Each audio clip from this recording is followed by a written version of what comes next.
સુરતના ઉન ગામ ખાતે આવેલ હર્ષ હોસ્પિટલ મિલકત વિવાદ મારામારી અને તોડફોડ સુધી પહોંચ્યો હતો।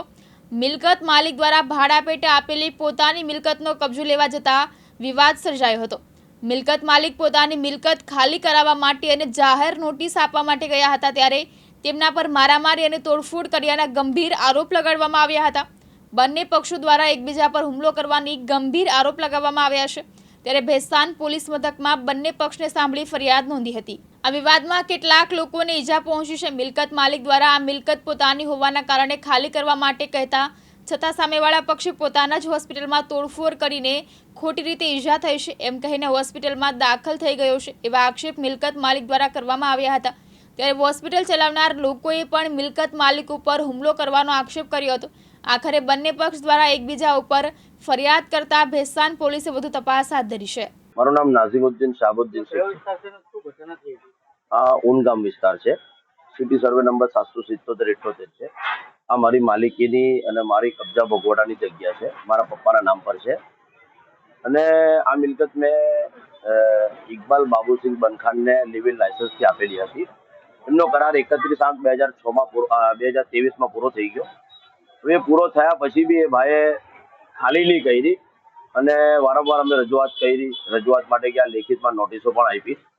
હમણાં થોડાક દિવસ પહેલા 2-3 દિવસ પહેલા અમે રજૂઆત કરી અને રજૂઆત કર્યા પછી એકદમ એ લોકો ઉશ્કેરાઈ ગયા। 5-7-8 માણસોને લઈને બેસેલા હતા। એ લોકો જેવું રજૂઆત પપ્પા અને ભાઈ જઈને કરી, એકદમ ઉશ્કેરાઈને એ લોકો પર હુમલો કર્યો, મારામારી કરી। અમારો ભાઈ અને પપ્પા ભાગી ગયા અને લોકટોળું જમા થઈ ગયું, બરોબર છે। એ લોકો તલવાર કાઢી હુમલો કર્યો। હાથમાં અમારા એક કયુમભાઈ છે, એમના છોકરાને બી લાગ્યું છે।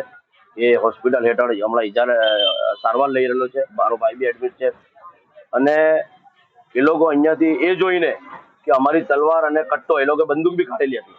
આ વસ્તુ કેમેરામાં આવી ગઈ, પોતે કેમેરો તોડીને અને જે રેકોર્ડિંગ થાય છે કેમેરામાં, ડીવીઆર કે જે બી હોય, એ લોકો પોતે અહીંયાથી લઈને ભાગી ગયા અને ભાગી જઈને બધું તોડફોડ, એ લોકો જોયું કે બધું અમે કેમેરામાં આવી ગયા છે, એ લોકો બધું તોડફોડ કરી નાખ્યું અને તોડફોડ કરીને એ લોકો અહીંયાથી ફરાર થઈ ગયા। પોલીસનો ડબ્બો બી આવી ગયેલો, 100 નંબર બી।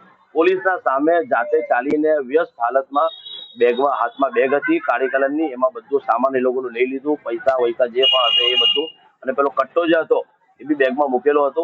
મૂકીને એ લોકો પોતાની પ્રાઇવેટ ગાડીમાં, હાલાકે પોલીસે એ લોકોને કીધું કે તમે મારી ગાડીમાં બેસીને પોલીસ સ્ટેશન ચાલો, પણ એ લોકોની ગાડીમાં બેસીને ફરાર થઈ ગયા અને જઈને એડમિટ થઈ ગયા અને હવે અમારા ઉપર ખોટા આક્ષેપો કરે છે કે આ લોકોએ લૂંટ કરી છે અને આ લોકોએ અમારા ઉપર શું કહું કે પૈસા અને સોનું લૂંટી લીધો છે અને અમારો માલ સામાન તોડી નાખ્યો છે। એવું કોઈ બનાવ બન્યો નથી, ખોટું બનાવ છે, આ બધું ખોટો આક્ષેપો છે। અમે ખેડૂત માણસ છે, ઉન ગામના જૂના રહેવાસી છે, બરોબર છે, અને અમે આવું કોઈ કામ કર્યું નથી। આખું ગામ અહીંયા ભેગું હતું એ ટાઈમે।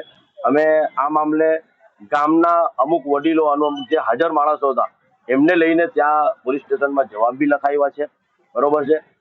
ગઈકાલે રવિવારે સાંજે પણ સારા મેડમ 10-12 લેડીઝો અને 10-15 છોકરાઓ લઈને અહીંયા અમારા પાસે હુમલો કરવા આવેલી હતી, તોડફોડ કરવા આવેલી હતી અને જાનથી મારી નાખવાની અમને ધમકીઓ મળી છે અને એમના માણસો અહીંયા 8-10-15 માણસો અમારી મિલકતના ઘરના આજુબાજુ, પાછળ, આગળ ફરતા રહે છે ગાડી લઈને। અમને બીક છે કે અમારા ઉપર હુમલો કરી શકે, અમારા જાનમાલને નુકસાન થાય। અમે છે ને કમિશનર ઓફિસમાં બી આવેદનપત્ર આપ્યું છે, રજૂઆત કરી છે, ત્યાં બી અમે અરજીઓ કરી છે કે અમારી જાનમાલને શાંતિ મળે, અમે શાંતિથી રહી શકીએ, અમને કોઈ નુકસાન નહીં થઈ શકે અમારી જાનને, માલને। એ માટે અમે રજૂઆતો બી કરી છે, અરજીઓ બી આપી છે અને અમે આ જ કહેવા માંગીએ છીએ અને અમે પોલીસ સ્ટેશનમાં બી અરજી કરી છે। કાલે બી એ લોકો આવેલા હતા અને ટોટલ અમે ચેક કર્યું છે કે એ લોકોના માણસો અહીંયા આજુબાજુમાં રહેતા હોય, ગાડીઓ પર ફરા કરે છે અને અમારી ફિલ્ડિંગો ભરે છે કે આ માણસ ક્યાં જાય છે, શું કરે છે। એટલે 100% અમને એવું લાગે છે કે અમારા પાસે એ લોકો માણસો છોડ્યા છે અને અમને 100% નુકસાન થઈ શકે એવું અમને લાગે છે અને અમારી જાનમાલને ખતરો 100% છે। મુકેશ ગુરાવ, દિવ્યાંગ ન્યૂઝ, સુરત।